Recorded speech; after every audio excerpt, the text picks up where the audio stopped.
বন্ধুরা কেমন আছো? তো আজকে তোমাদেরকে আমি একটা খুব কম সময়ের মধ্যে সুন্দর নরম তুলতুলে বেকিং পাউডার ছাড়া ইস্ট ছাড়া সুন্দর একটা আলুর পরোটা বানিয়ে দেখাবো, যেটা এই টাইপের এরকম করে কোনো কিছু করা সম্ভব না। তো দেখতে থাকো আমি পরোটাটা কি করে বানাই। তো প্রথমে আমি পেঁয়াজ ভালো করে কেটে কুচিয়ে নেব।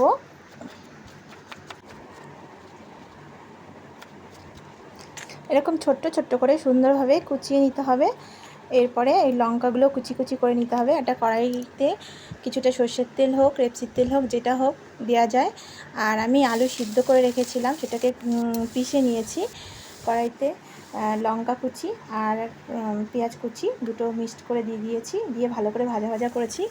আর এদিকে একটা ময়দা নিয়ে কিছুটা একটা বোলের মধ্যে ময়দা নিয়ে লবণ চিনি আর সামান্য তেল দিয়ে এটা ভালো করে মাখা করে নিয়েছি। আর এদিকে সেই পেঁয়াজটা ভাজা ভাজা হয়ে গেছে। এখানে লবণ মিষ্টি দিয়ে একটু সামান্য হলুদ দিয়ে আলুটা ভালো করে পিষে ভালো করে নাড়াচাড়া করে নিয়ে রেডি আমার আলুটা।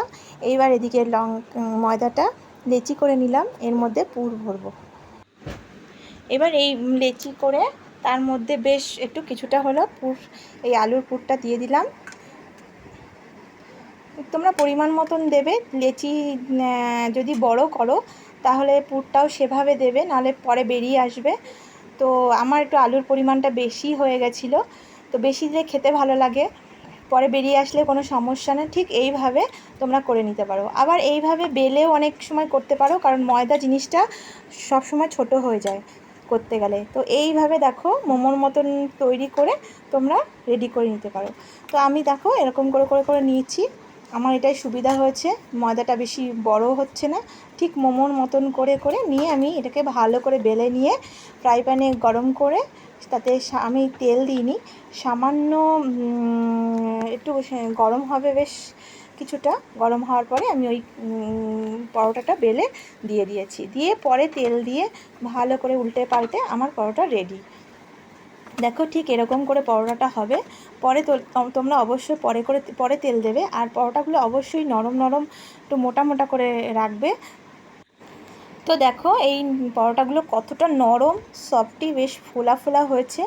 তোমরা যদি এইভাবে বানাও, এতে কোনো না ইস্ট না বেকিং পাউডার কোনো কিছু দেওয়া নেই, বেকিং সোডাও দেওয়া নেই। তো আমি একটু সয়াবিনের তরকারি করেছিলাম, তো সেটা দিয়ে আমি পরোটাটা সার্ভ করেছি। তোমাদের যদি ভালো লাগে অবশ্যই লাইক শেয়ার করো আর সাবস্ক্রাইব করো আমার চ্যানেলটা।